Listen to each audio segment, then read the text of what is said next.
Roma y Alfonso Cuarón logran 10 nominaciones a los premios Oscar 2019. Con esto, la cinta hace historia.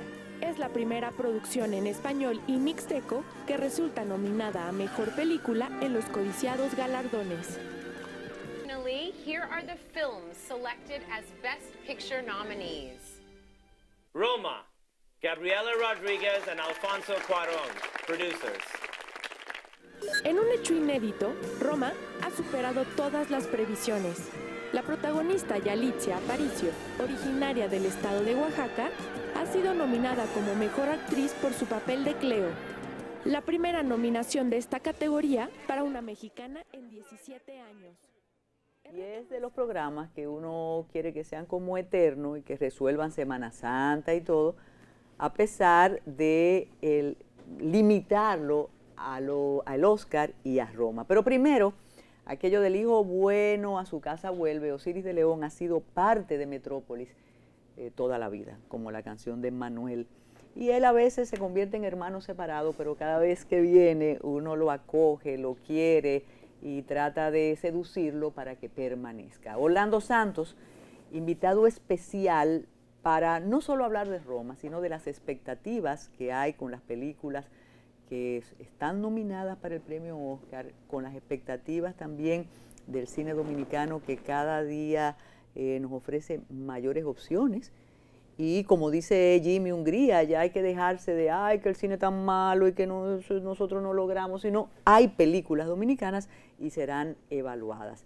Entonces ustedes van a tener un Metrópolis como en otro tiempo, porque hubo movimientos telúricos, siguen existiendo esos movimientos, y Osiris de León va a explicar, va a calmar, y algunos dicen que Osiris asusta. Pero Orlando, bienvenido a Metrópolis, espero que sea otras de las veces, como viniste en un tiempo casi prehistórico. Casi prehistórico.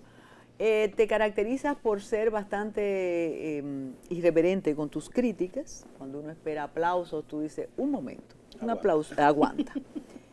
Con Roma ya tienes complicidad no solo entre los críticos especialistas, sino una columnista muy leída y muy respetada, que es nuestra amiga Inés Aispun, que se atrevió a decir que sencillamente Roma no le gustó. Laura Costa Lora dice que ella no se atreve a verla porque estará compelida a opinar y que ella le teme a las críticas, porque ahora la población se divide entre los que le gusta Roma y no le gusta. Yo estoy ni siquiera en el justo medio, sino 3/4, pero pienso que a mí me atrapó Roma por la ambientación, la época, lo que cuenta, las canciones, ni siquiera Osiris de esa época, porque él debe tener como 5 años menos que yo. Pero, ¿cuáles son tus expectativas? Y tú y Roma, tú dijiste algo y por eso te conviertes en un loco para algunos. Tú dijiste que Cocote te gusta más que Roma. Cocote, bienvenido. Gracias. Cocote sí la considero mejor película que Roma. Obviamente, cuando tú haces esas declaraciones, todo el mundo entiende entonces que Roma es una mala película. No, si ya vamos a hablar de preferencia, es bueno destacar que lo que uno destaca como extraordinario de Roma, que yo creo que son los premios que más se merece, que es la edición y la mezcla de sonido, en esos rubros triunfa perfectamente Cocote. Cocote te cuenta una historia a través de los sonidos. Creo que el elenco está perfecto, con Vicente Santos allí, que hace ese rol extraordinario, Judith Rodríguez. Entonces hay una mezcla de una historia muy sencilla, que es algo que comparte con Roma. Lo que la gran mayoría de las personas critican negativamente de la película de Cuarón es la sencillez de su historia, que es un melodramón que uno incluso lo ha encontrado en telenovelas. Lo que pasa es que es importante destacar que el cine, y lo bueno de los premios es que te destaca todas las cosas que involucra hacer una película. El cine no es nada más el guión, que es lo más débil que tiene Roma, ni las interpretaciones. El cine es edición, mezcla de sonido, edición, cinematografía, dirección, vestuario, diseño de producción. Todo eso hace una película. Y en la gran mayoría de estos rubros, Roma triunfa. Todo lo que Cuarón está recibiendo como mejor dirección, es merecidísimo, porque uno de los rubros más importantes que tiene Roma es la labor que hace Cuarón detrás de la cámara, que viene haciéndola toda su carrera. Es un director extraordinario. Y Tu mamá también, la cámara, la labor de Cuarón es extraordinaria. En Children of Men y Tu mamá también la considero mejores películas que la misma Roma. Pero si revisan Gravity, Children of Men y Tu mamá también y ahora Roma, se dan cuenta que sí hay un director que está tratando de contar una historia más allá del guión y de las interpretaciones, que intentan contarlo con la puesta en escena, con los planos, con los sonidos, con cómo se mueve la cámara. Eso es una historia que te está contando alrededor de sí, un melodramón súper simple telenovelesco, porque no es lo que te están contando, sino es cómo te lo cuentan. Escuché una opinión acerca de Roma, que cuando la aplicamos a las películas nuestras, o a algunas películas de la región, incluso yo la puedo esgrimir como argumento para que no me guste tanto algo. Sin embargo, con Roma, cuando uno se encariña con algo, va a defender todo. ¿Qué escuché de alguien que maneja los conceptos de cine? Dice que es muy local. Sin embargo, una persona de mi generación, más o menos informada, te dice, no, pero ¿cómo va a ser tan local si esa época trascendió México? Y de inmediato tú sabías a cuál episodio violento y político se refiere Cuarón, tú sabías la música que se escuchaba, tú sabías lo que significaba el carro, el ruido, la discriminación. ¿Qué te parece, Orlando, ese argumento? ¿Tú la piensas muy local? Local en el sentido de Latinoamérica, porque era algo que la de opresión es algo que nos ha definido a nosotros a lo largo de la historia. Y yo creo que me sorprenden mucho las nominaciones a los premios de la Academia. Y ojo que ya yo desde el pasado año, desde hace un par de años, estoy abogando porque nosotros los latinos nos hagamos de nuestros propios festivales y de nuestros propios premios y lo hagamos más fuerte, porque yo no concibo que el premio mayor para un latino debe ser el reconocimiento estadounidense o europeo nada más.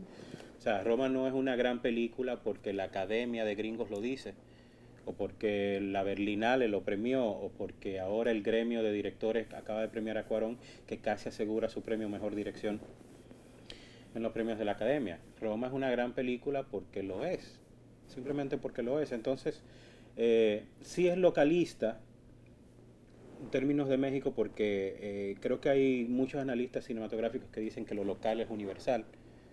Cuando se intenta hacer una película universal con una manera de hablar muy genérica, la película pierde su esencia.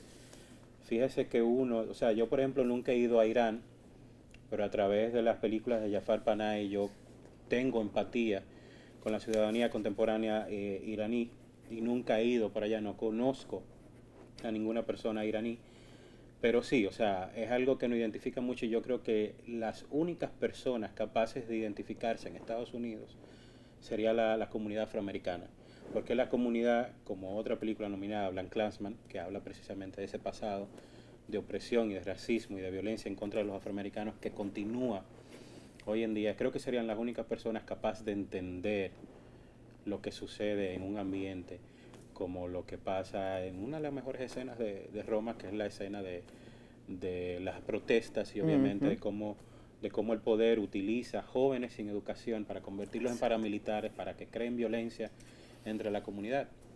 Yo creo que de verdad eso nada más lo entiende el afroamericano en Estados Unidos. Ninguna otra persona en ese país lo va a entender, porque nunca han sido oprimidos.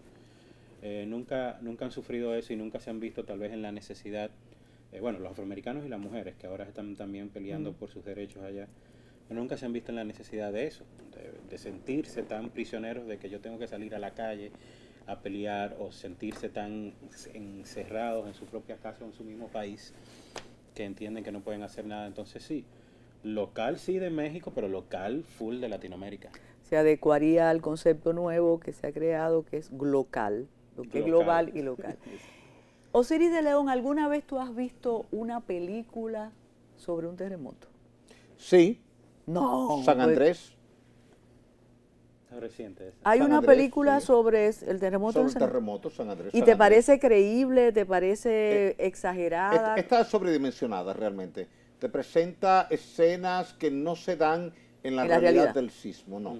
O sea, claro, el cine trata de combinar la realidad con la ficción en ese momento para darle dramatismo, porque la gente se impacta al ver aquello, cómo ocurre, la amenaza del tsunami, cómo es, pero realmente está sobredimensionada en función de lo que puede pasar en términos reales en una zona como Los Ángeles, San Diego, San Francisco, al momento de un gran terremoto. Para ratificar lo que dije de la permanencia suya aquí en el programa, ¿cuánto tiempo hace del terremoto en la isla que tuvo el epicentro en Puerto Príncipe? El del 12 de enero. Estamos hablando, sí, eso es, sí. No, ese es el grande, el del 2010. Carmen se refiere a un temblor que tuvimos el pasado año, fue más o menos... No, el del 2010, desde esa época tú venías explicando todo lo que puede suceder. Cuando tú me dices la isla, yo estaba pensando que era en la isla de la Tortuga, que tuvimos un temblor en septiembre que mató unas 20 personas allá en la isla Tortuga, entonces, el pasado año. Pues es el otro, si te refieres a ese fue el 12 de enero del 2010. Y tú explicabas, incluso volaste la zona. Sí, fui de los primeros que llegué y sobrevolé todo Puerto Príncipe. Y tuvimos, y difundimos las imágenes. Sí. A veces uno quiere que Osiris diga... Eso producía espanto. Eso, que queremos que tú nos digas como el médico, ¿verdad que yo no me tengo que operar? Y el médico te dice sí. Osiris, estos movimientos que se han sucedido desde el mes anterior hasta la fecha, ¿qué auguran? ¿El reacomodamiento de las placas? ¿Que es mejor liberar energía antes de esperar el gran terremoto? ¿O simplemente es propio de la falla sísmica donde estamos ubicados? Se dan las dos cosas, Carmen. Vamos a ver. Se da el tema de la liberación de la energía, solo que tú, Orlando, yo y la gente que nos ve no sabe cuánta energía queda. Digamos que un francotirador te está disparando y él te disparó 5 proyectiles, pero tú no sabes cuánto le quedan. Eso pasa con la liberación de energía. Es decir, te está liberando energía cada vez que hay un pequeño temblor, pero tú no sabes cuánta energía elástica residual está quedando ahí abajo. Por eso tú ves que en Chile, en Japón, en Filipinas, en Sumatra, en Papúa Nueva Guinea, tú puedes tener un terremoto de magnitud 7 ahora y dentro de 6 meses tener uno de 8. No es de extrañar porque ocurre con mucha frecuencia. Evidentemente todo va a depender del proceso de rotura. Un temblor de tierra no es más que una rotura. Rotura de la roca en la corteza terrestre. Tú coges tu regla de la escuela, cuando tú estabas en la escuela primaria, tú comienzas a doblar. Cuando tú rebasas el límite de rotura ya parte. Porque recuerda que todo cuerpo tiene 3 límites. El límite de elasticidad, cuando tú lo deformas y él vuelve al mismo lugar. El límite de plasticidad, cuando tú lo deformas y ya él se queda torcido, gambao, como dice la gente. Y el límite de rotura, cuando ya tú oyes el sonido y los demás compañeros tuyos de clase se ríen. Cuando rompió tu regla. Ah, te vas a meter en un problema con tu mamá. Y hay un quiebre ahí. Claro. Ese quiebre en la roca es el terremoto. Porque recuerda que tú tienes una placa tectónica actuando sobre otra. Se desliza. Mientras el deslizamiento es suave, ella va suave. Pero de repente se traba. Y al trabarse, ella sigue empujando. Lo que hace la roca es que se deforma. Y como sigue empujando, llega un momento en que se parte. Y al partirse, ese es el temblor de tierra. Y eso es lo que tú has tenido en la presente semana en la zona oriental de la isla Saona. Una sacudida brusca de magnitud 5.3 en la escala de Richter a una profundidad de 115 kilómetros. Bastante profundo. Y como estaba a 115 kilómetros, eso implica que las ondas al subir hacia la superficie se expandan en un radio mucho mayor. Por eso la gente de la capital lo sintió como si hubiera sido aquí. La gente de San Cristóbal lo sintió como hubiera sido en San Cristóbal. La gente de Bonao lo sintió. Te puedo decir que me llegó ese día el registro de una estación sismométrica instalada en Puerto Príncipe. Lo que quiere decir que de la isla Saona a Puerto Príncipe, donde tú tienes más de 300 kilómetros, se sintió fuerte, porque los sismógrafos lo registraron. Entonces, eso... Perdón, la causa es por la profundidad. Porque Sí. no fue muy profundo. Mientras más profundo, más lejos se siente. Ah. Mientras más superficial, más duro da en superficie, pero menos se extiende lateralmente. Te lo voy a poner como un ejemplo sencillo. Menos expansión. La linterna tuya, cuando tú alumbras a la pared con tu linterna, mientras más cerca de la pared tú estás, más chiquito es el círculo de luz. Mientras más lejos tú estás de la pared, más amplio es el círculo de luz. ¿Cierto o no? Claro. Ese mismo efecto. Porque allí en la linterna tú tienes un haz luminoso. Fotones. Aquí tú tienes una onda elástica que salió de ese punto que lo llamamos hipocentro. Y desde el hipocentro, que es el centro profundo, va saliendo, y eso fue lo que hizo que lo sintiera prácticamente todo el país y se sintiera en la costa oeste de Puerto Rico. Llega un momento que tiene algún clímax todo el movimiento telúrico, me imagino que al cabo de miles de años. Por ejemplo, yo te comentaba a ti, Orlando, que en El Salvador, frente al Pacífico, tiembla todos los días. Todos los días. Incluso le llaman a San Salvador la hamaca por el movimiento. ¿Eso augura qué? ¿Una catástrofe o simplemente ese es el ritmo normal de las rocas componiéndose? En la confianza está el peligro. Llega un momento en que tú te familiarizas tanto con la recurrencia sísmica de menor magnitud que un día te sorprende un evento sísmico mayor. Tú me dirás a mí, como me dice mucha gente, Japón es el país más preparado en el planeta Tierra para enfrentar de manera exitosa un evento sísmico mayor. Sin embargo, el 11 de marzo del año 2011, un terremoto mató 28,000 personas que nunca pensaron que eso podía ocurrir. Pero voy un paso más al frente. Los ingenieros de Japón nunca pensaron que el tsunami podía alcanzar 10 metros y habían diseñado un muro barrera de 5 metros de altura. El agua pasa por encima del muro, entra a la planta de Fukushima, daña las bombas de la planta nuclear de Fukushima y viene el escape radioactivo y hubo que abandonar la zona y aquello fue tan traumático que hubo que cerrar todas las plantas nucleares de Japón y ahora han instalado plantas de carbón en sustitución de las nucleares, lo que te dice que Japón, que pensaba que estaba preparado para un sismo y su población que entendía que reaccionaba de manera normal ante un sismo, porque aquello es parte de la cotidianidad en esa sociedad, de repente fue golpeada duramente. Y habría que ver cómo se distribuyó por las redes sociales en marzo del 2011, aquellos videos en Sendai, cuando el mar venía con toda esa impetuosidad, con toda esa furia, y la gente huyendo despavorida del pánico, viendo que a su vida le quedaban minutos segundos o quizás segundos. Pero eso tendría que ver mucho con el cambio climático, ¿no? Porque uno por mucho tiempo estuvo preparado a condiciones de los terremotos y de los mismos tsunamis, porque son estudios establecidos. Pero ahora la Tierra tiembla más frecuente y tiembla más duro. O sea, Lo que es pasa un tsunami que ellos entendían que no iba a suceder nunca. Y el cambio climático es una cosa real. Sí, el cambio climático tiene que ver de manera directa con la frecuencia de los huracanes y la fortaleza de los huracanes.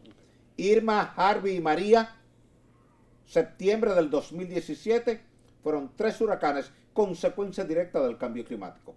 El vórtice polar que tú acabas de tener en New York, en Boston, en la zona de Chicago, ustedes vieron, eso producía espanto. Menos 40 y menos 45 grados Celsius como medición del termómetro, pero menos 50 y menos 52 como sensación térmica. De hecho, estuvimos alertando a la gente de que nadie estuviera en la calle porque esa temperatura es mortal. Mortal por necesidad. Te puede producir un ACV, accidente cerebrovascular, te puede producir un paro cardíaco, o cuando más suerte tú tienes, se te pueden congelar los dedos y los cartílagos y tú perder parte de tu cuerpo. Hipotermia. Hipotermia es muy común que esa gente indigente que no tiene casa muera de hipotermia porque esa temperatura no hay manera que tú la resistas en la calle. Es decir, Yo he estado en Canadá. Y en Siberia no existe esa temperatura. Yo Sí, pensaba que sí. pero por eso, Y en Canadá. Por eso Stalin mandaba a sus adversarios para la Siberia. Y era con esa intención que los mandaba. Todos murieron en la Siberia. Claro. Se dice que más de 6 millones de rusos murieron en la Siberia en la época de Joseph Stalin, porque él los mandaba para allá y la mayoría no llegaba a durar una semana vivo. No duraban una semana. Es que esa temperatura no es para el ser humano. No es para el ser humano. O sea, el ser humano no puede ni debe ponerse a temperaturas que estén por debajo de menos 15 grados Celsius. Y por Ya encima menos de 15 40. es prácticamente el límite. Cuando pasa de ahí, ya es prácticamente mortal por necesidad. Y hay que cuidarse de eso. Pero el tema del cambio climático, tú puedes considerarlo desde la superficie de la Tierra hacia arriba. Ahora, desde la superficie de la Tierra hacia adentro, te domina otro calor, que es el calor interno del núcleo de la Tierra, que es una temperatura que está allí en el centro del orden de 6.000 grados Celsius. Y eso es lo que genera corrientes convectivas magmáticas, mueven las placas de la corteza terrestre, chocan unas con otras y generan terremotos. Una pausa y regresamos con cine y terremotos.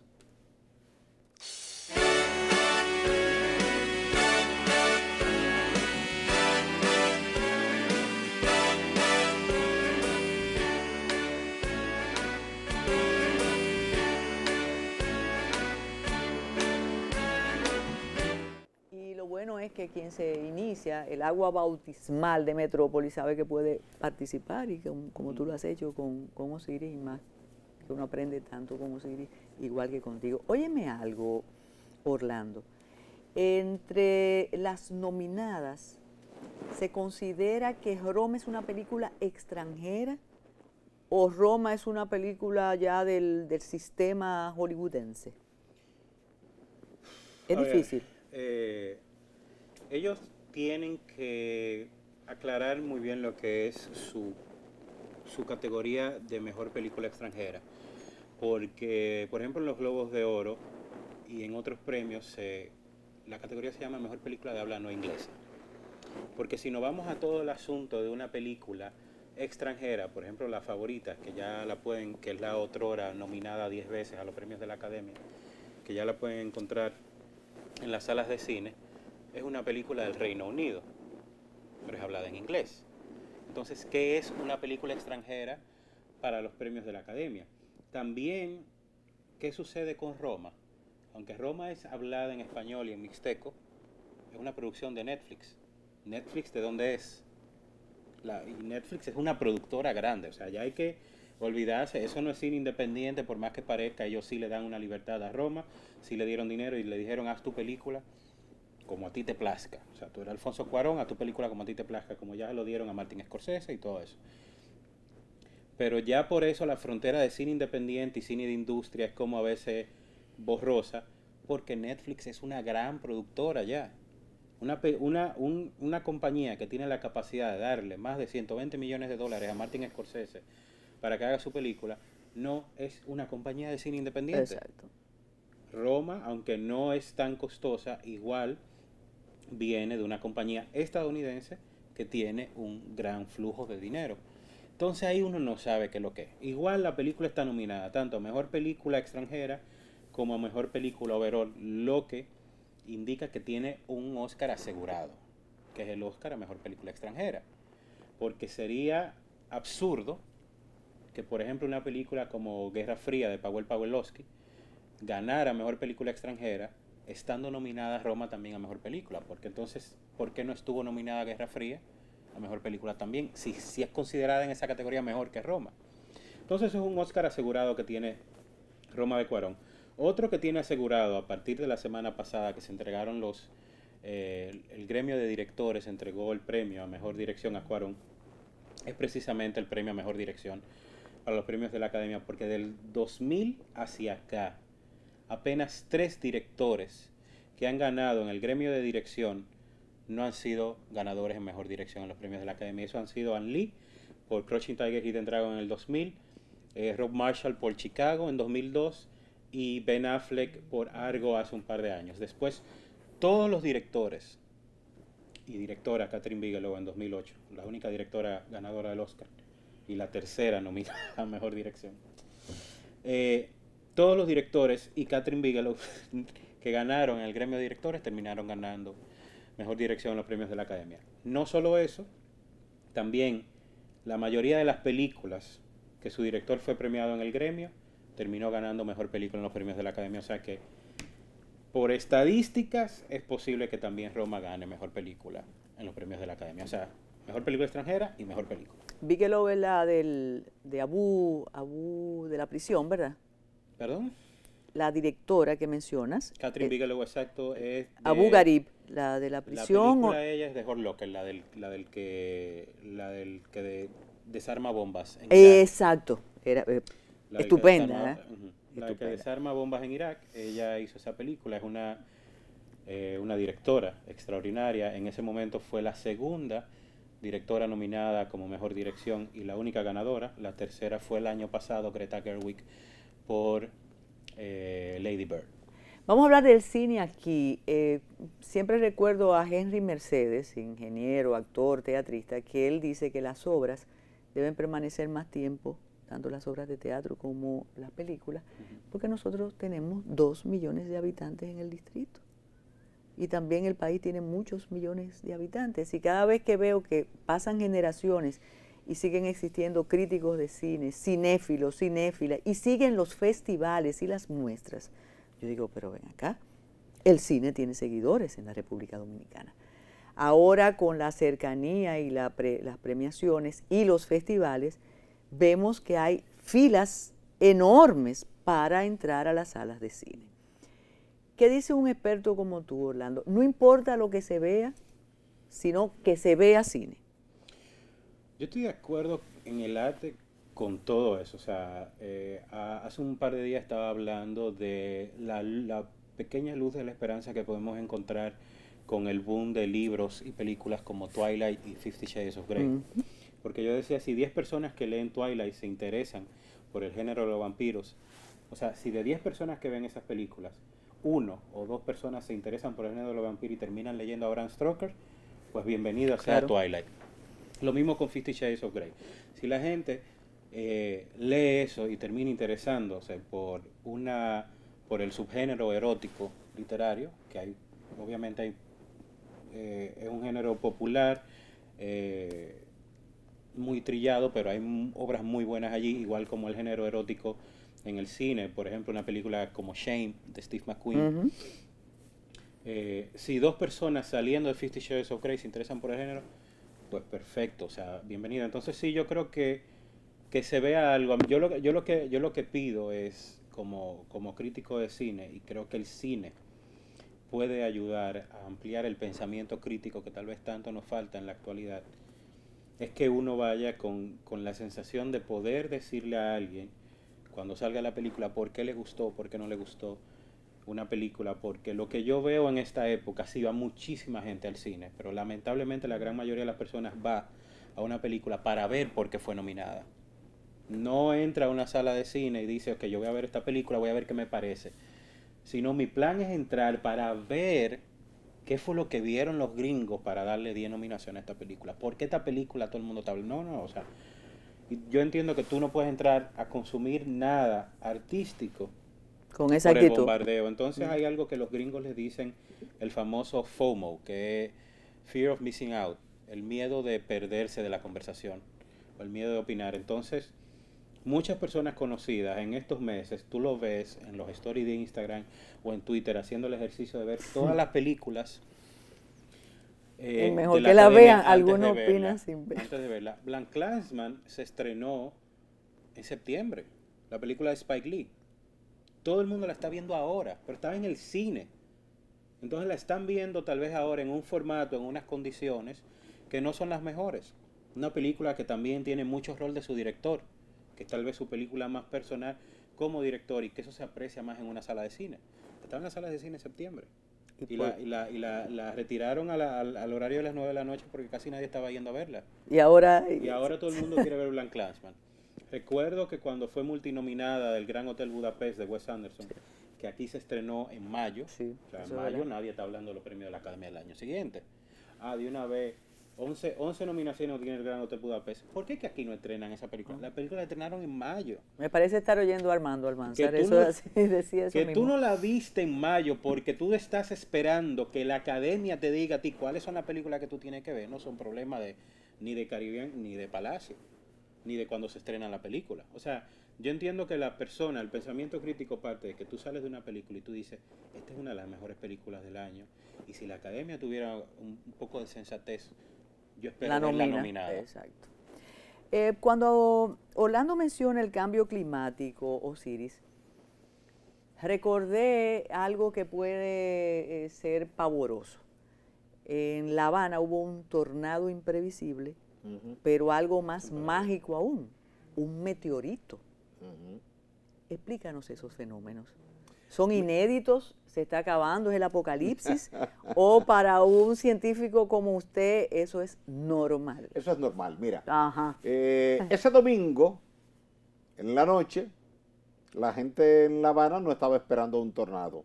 El tornado se forma de manera súbita. Tú no puedes preverlo meteorológicamente, ni con el satélite, ni con las medidas de la presión barométrica en la zona.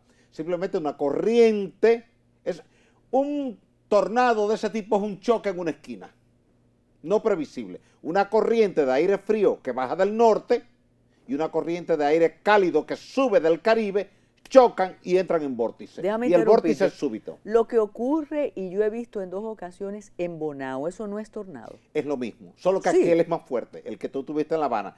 La Habana desde 1940 no vivía un tornado de ese tipo. Ese tornado entró en categoría F4 de Fujita.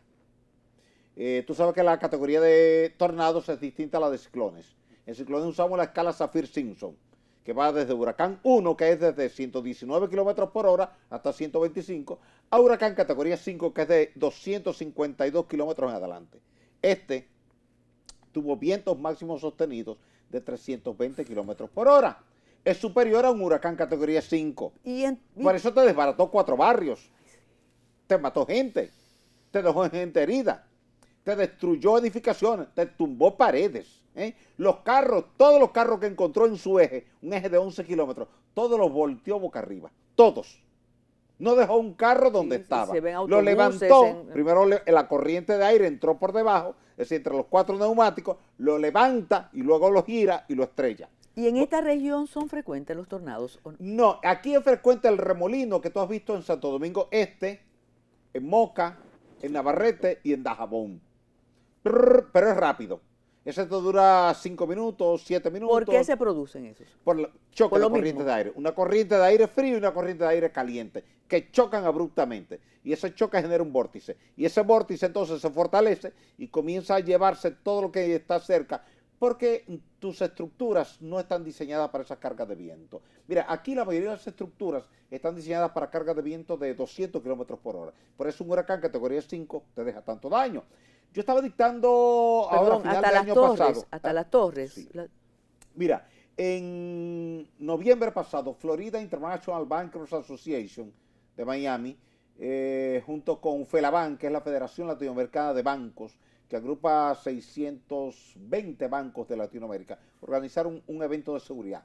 Y por primera vez decidieron tocar este tema, Orlando, el tema del cambio climático, los huracanes, las tormentas, los terremotos, y tuvieron la cortesía de invitarnos para que fuéramos el expositor sobre ese tema. Y mucha gente se quedó impactada por el hecho de que el banco normalmente te financia tu casa y la de Orlando, pero sin tomar en consideración la respuesta sísmica de tu casa ni la resistencia a la carga de viento. Entonces, de repente, un banco se puede ver en la calle porque muchas estructuras que financió colapsaron, que fue el caso de Harvey en Houston, que provocó daños por 106.000 millones de dólares. Y cuando tú le sumaste a María en Puerto Rico... Y a Harvey no se le puede meter preso. Eso es lo que No, jamás, jamás. Entonces, cambian las cosas. Quiere decir que el cambio climático te está generando estas cosas y eso que tuviste en Cuba fue eso. Ahora bien, el meteorito fue cierto. En principio, la gente pensó como que era una especulación de la gente. Que cayó un meteorito, pero cuando llegó la comunidad científica cubana y fue y lo muestreó, encontró que tiene hierro, tiene níquel y silicatos. Y si tiene hierro, níquel y silicato, evidentemente que es un meteorito. Está probado científicamente que sí, fue un meteorito. Se vio el haz luminoso. Recuerda que es un proyectil que viene desde el espacio exterior. Por suerte no cayó sobre nadie. Si un fragmento del tamaño de arena, del tamaño de un grano de arena, que son 2 milímetros, impacta a una persona, le mata. Y le mata por una hemorragia interna. No por el impacto, sino por la hemorragia, porque te atraviesa el cuerpo.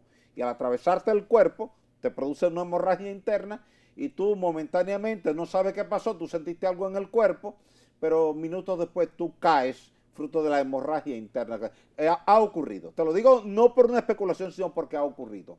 Una persona que ha estado en una actividad, de repente ha tenido un colapso. Cuando se ha hecho la autopsia, se ha encontrado que una partícula del tamaño de arena ha entrado a su cuerpo y al hacer investigaciones en la zona se encontró que había caído un meteorito y que diferentes fragmentos habían estado dispersos. Por suerte, en el caso de Cuba, ningún fragmento del meteorito impactó a persona alguna.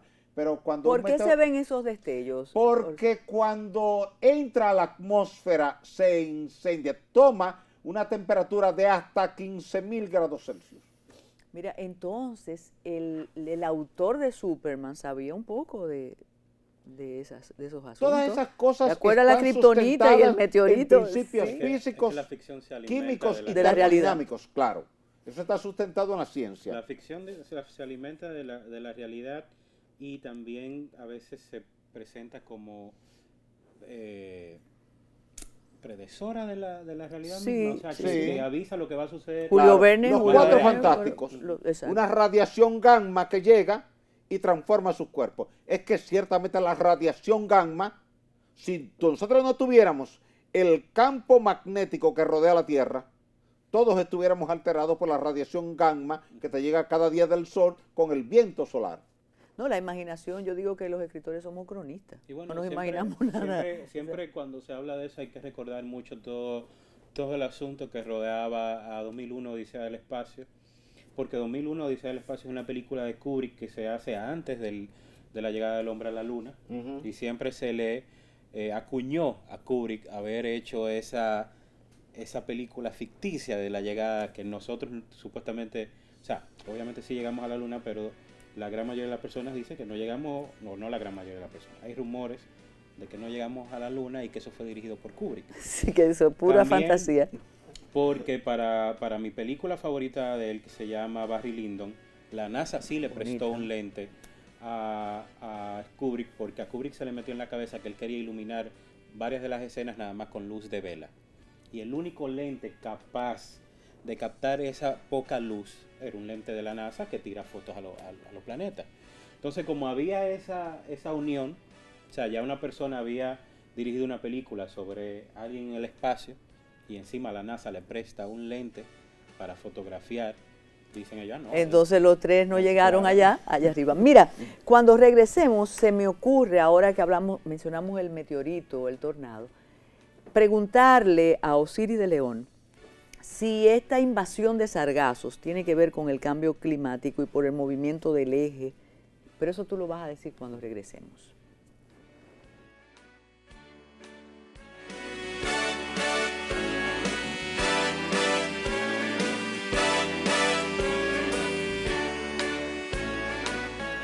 Mira, entonces, Osiris, esta invasión de sargazos, que a mí me preocupa muchísimo por el daño que le puede hacer al turismo. Tiene que ver porque se ha movido esto. ¿Por qué se produce? No, tiene que ver por lo que tú decías antes de irnos a la pausa, el cambio climático.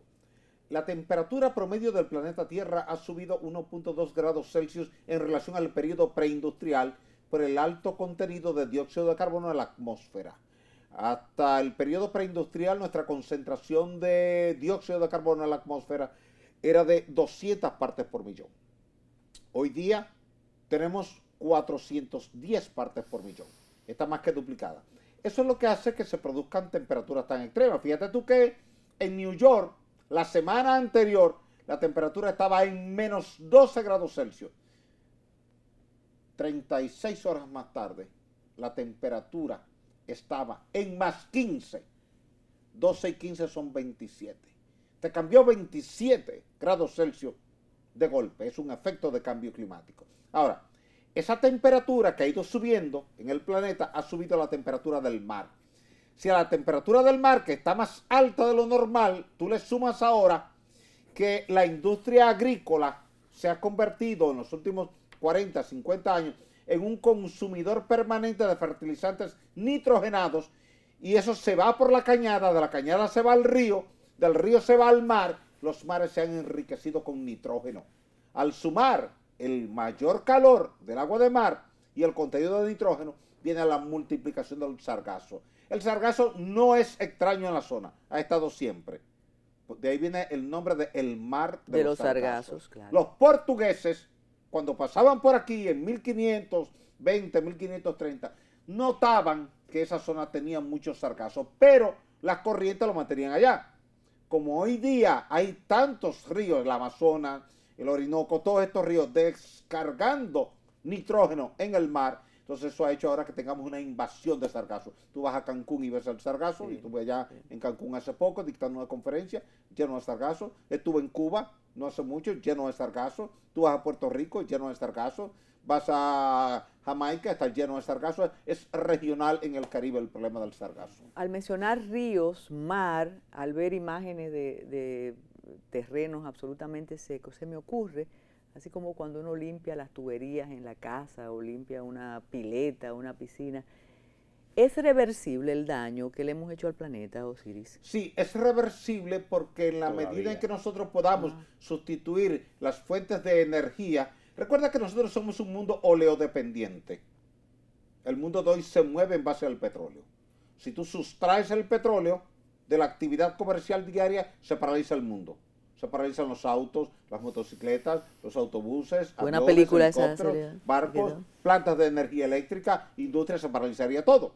Entonces necesitamos un tiempo largo para sustituir el petróleo por fuentes renovables, viento, sol, el agua, etc. Entonces, cuando dejemos de producir tanto dióxido de carbono diariamente, la concentración de CO2 en la atmósfera volverá a ser igual que en el periodo preindustrial y volverá a la normalidad. O sea, ¿se pueden limpiar los mares y los ríos? Sí, sí, Sí, mira, yo, cuando hablan de, ahora mismo que, por ejemplo, en Estados Unidos están presentando bills verdes a favor de asistir al planeta, también hay que destacar que la energía renovable se viene trabajando desde hace rato.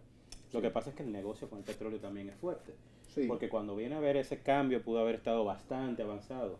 Lo que detiene es obviamente el negocio que hay con el petróleo. Sí, ahí no hay discusión, eso es así. Pero por otro lado, todo el mundo habla del daño irreversible que puede tener el planeta para el 2030 o para el 2040 por ahí, y que el mundo se acabe o que el planeta de nosotros se acabe. Yo lo que digo es que se va a acabar para nosotros.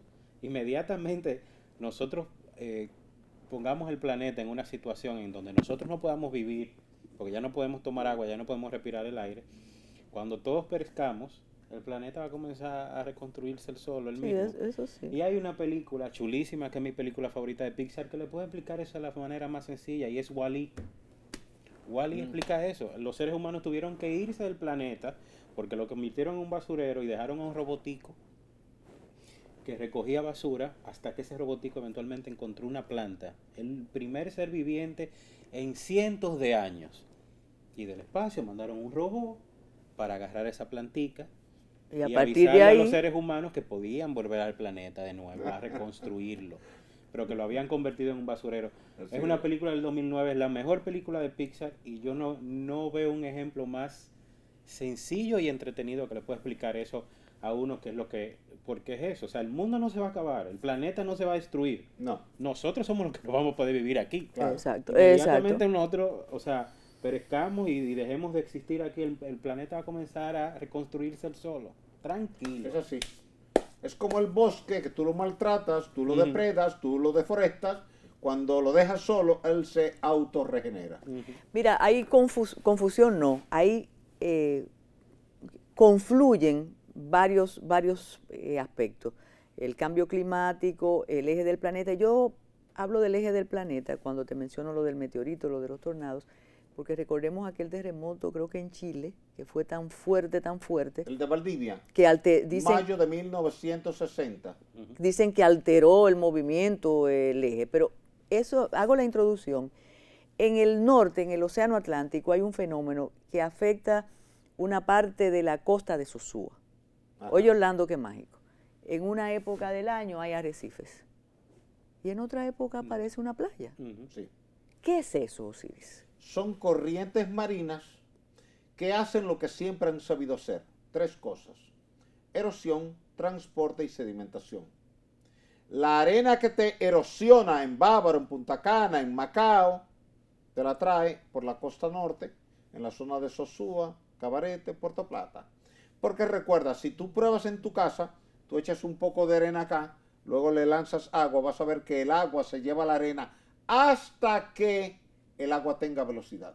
Cuando el agua pierda la velocidad, ya la deposita, ya la sedimenta. Y eso es lo que ocurre. Cuando encuentra un remanso, ahí en Sosúa, en Cabarete, esa arena se deposita ahí y de repente tú te encuentras con una playita que no estaba prevista. Pero son las corrientes marinas que están erosionando.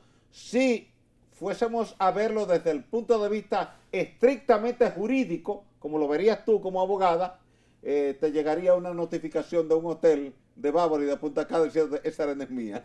Pero eso es lo que, no, entonces no se puede construir ahí. No se puede construir. No. Porque en Puerto Plata se hizo un hotel en Sosúa, en la punta de Giorgio, que eso apareció, fue una aparición, pero me gusta eso. La arena es mía, devuélveme mi arena. Mira, cuando tú dices que en el 2030, yo me asusté muchísimo, porque eso es ahorita, 2030 falta. Sí, o sea, los estudios están hablando de posibles daños irreversibles a partir del 2030.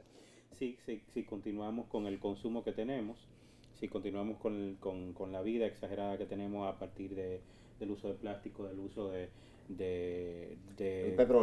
petróleo, de los aerosoles. O sea, la vida que nosotros, también la producción de material que nosotros utilizamos, el mismo asunto de la ropa, o sea, todo eso, si continúa la producción, el consumo de carne y todo eso, si continúa ese estilo de vida de manera masiva como la gran mayoría de las personas vivimos, porque uno trata de cambiar, pero también es un proceso súper difícil y uno lo va haciendo a pedacitos, se van a comenzar a presentar daños irreversibles para el bienestar de uno. Ellos hablan para el bienestar del planeta. Yo sigo diciendo que tienes que hablar porque a los ricos y a nadie le importa el planeta. Pero ahora, si tú le dices, a partir del 2030 van a comenzar a existir daños irreversibles que eviten que nosotros y nuestros hijos y nuestros nietos vivan en este planeta. Mira, ¿por qué mencionas como efecto del cambio climático solo las extremas temperaturas frías que han ocurrido? No, porque lo que pasa es que esta temperatura fría es por lo siguiente. Fíjate tú que el presidente de Estados Unidos, al ver que esa temperatura se dispara hacia abajo, pone un tuit diciendo: cambio climático, ¿dónde estás? Ven, te necesitamos urgentemente. ¿Y quién le responde? A Donald Trump le responde a la NASA. Y le responde explicándole qué es un vórtice polar. Esa convectividad que tú tienes sobre el polo norte y sobre el polo sur, entre el nivel superior de la troposfera, que es donde estamos nosotros, de 0 a 15 kilómetros, y la estratosfera, que va desde ahí hasta 50 kilómetros de altura. Todo el año hay un vórtice, hay un remolino, hay una licuadora moviéndose ahí con una masa de viento, una masa de aire frío. ¿Qué pasa? Al subir en diciembre pasado una corriente muy caliente desde la zona norte de África, específicamente desde Marruecos, subir, tú sabes que el aire caliente pesa menos que el aire frío.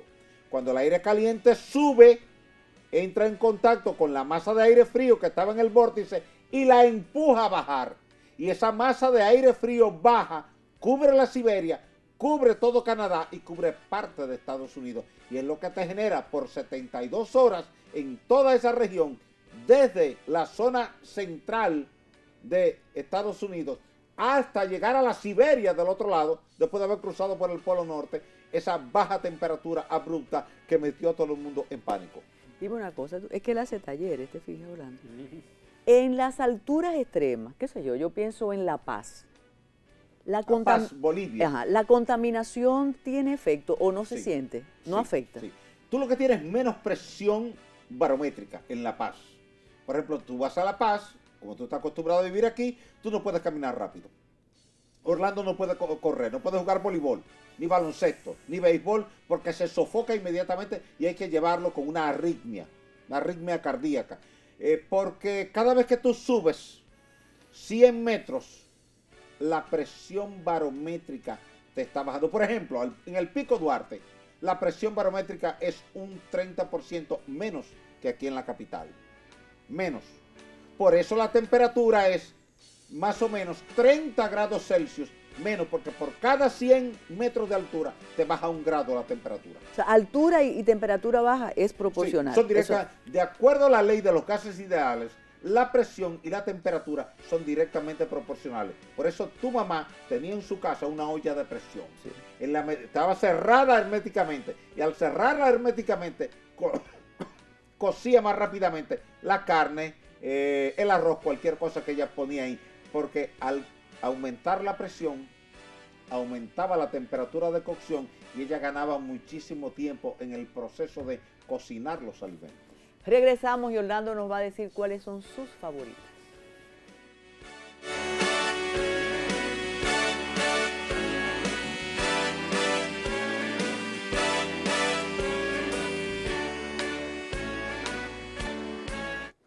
Orlando, tú te atreves y mira que falta, y después del Oscar vamos a reproducir esto.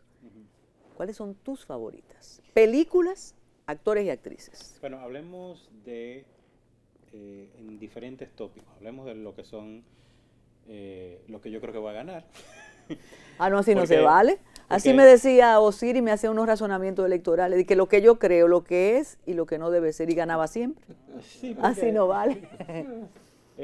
Yo creo que la academia puede avecinarse a dar un discurso político, a pesar de que, por ejemplo, el Senado de Estados Unidos ha sido más liberal que Hollywood realmente. O sea, hoy me compartieron precisamente una imagen de el porcentaje de mujeres en el Senado de Estados Unidos, que era un 9%, y las mujeres directoras dentro de la industria hollywoodense era un 4%. Hoy en día supera un 20 y tantos % la presencia de las mujeres en el Senado estadounidense. Y adivine cuánto es el porcentaje de las mujeres directoras en Hollywood. 4% todavía. Entonces, de todas formas, ellos siempre buscan dar un discurso liberal, discurso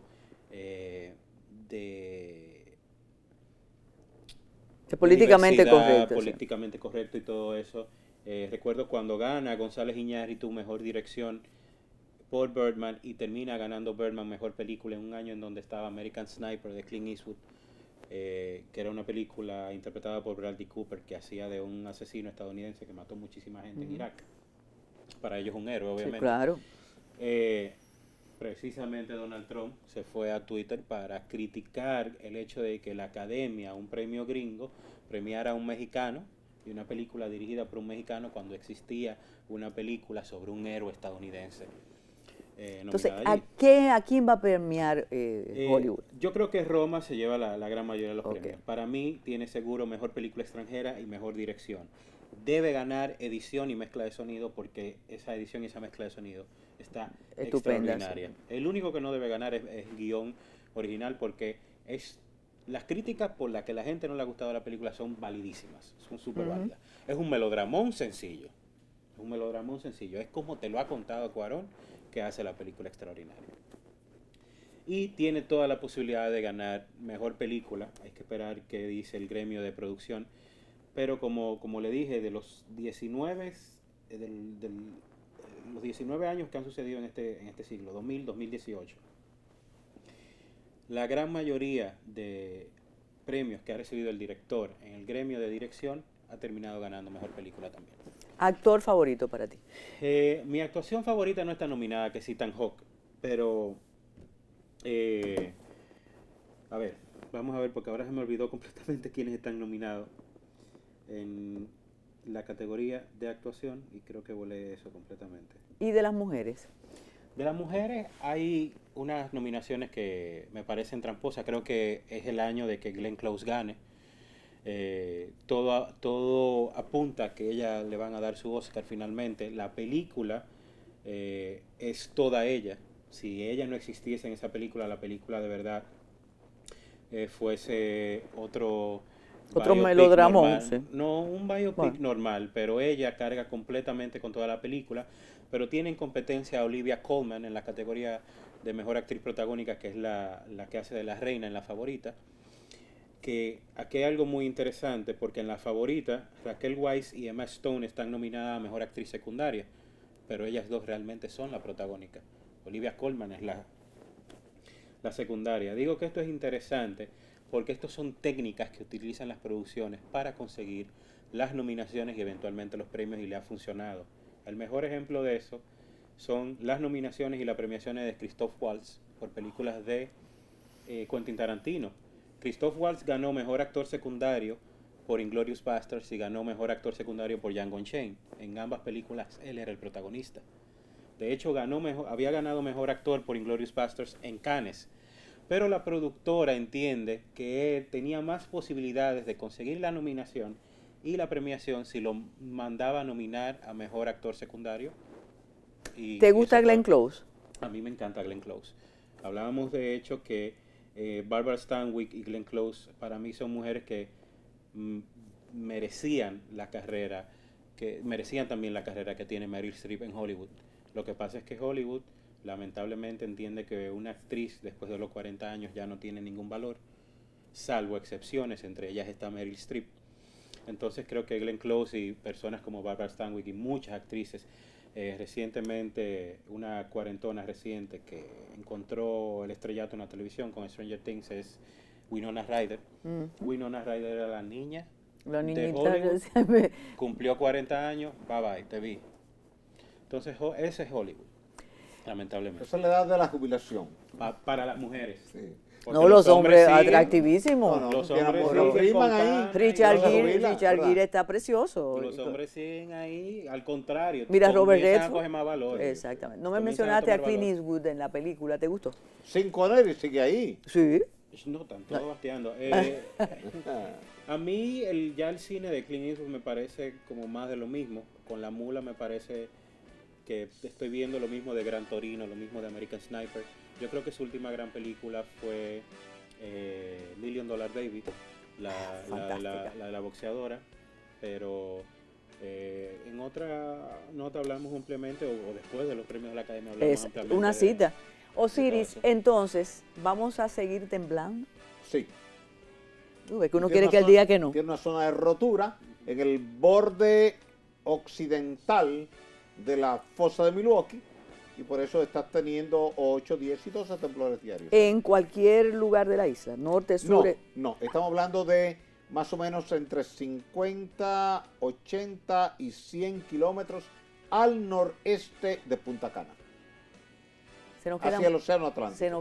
Se nos quedan muchos temas. Y ustedes, La próxima gracias. vez vamos a traer varias películas de terremotos para que las analicemos. Dante's Peak y Volcano son las que me gustan. ¿Que te gustan? Bueno, entonces, gracias por seguir con nosotros.